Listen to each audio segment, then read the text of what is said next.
Јасни пораки, но и стари услови донесе 23-та конференција на КОСАП што се одржа во Струга.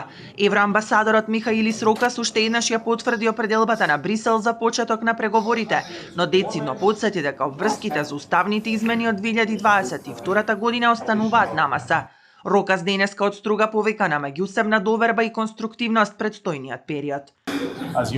Како што знаете, председателот на Европскиот совет беше тука и даде изјави и беше сосема јасна. Сите знаеме дека обврските преземени во 2022 година мора да се спроведат.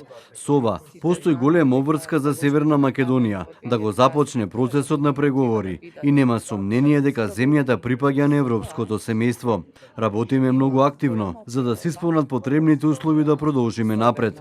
Најважно во меѓувреме е да имаме доверби и се надевам дека нашите соседи заедно со Европската Унија ќе бидат многу конструктивни во наредните денови и месеци.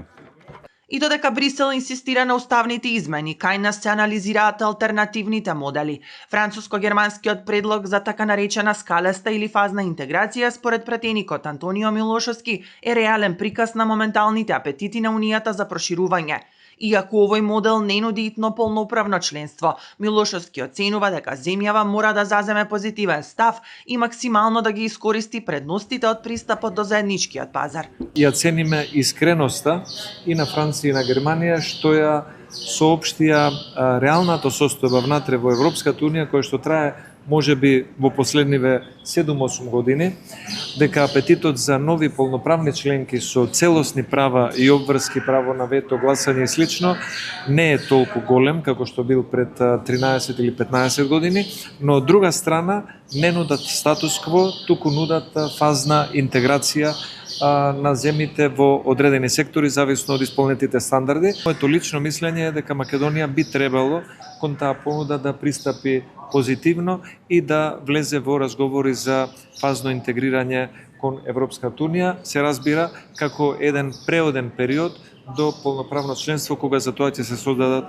политички услови во самата Европска Унија. Дека фазното интегрирање е добар чекор, но не смее да биде утешна награда, порачуваат и регионалните партнери.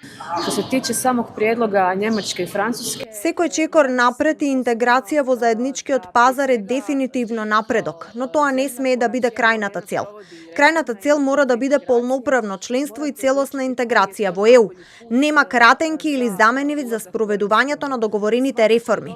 И внатрешниот пазар како чекор подразбира исполнување на реформите.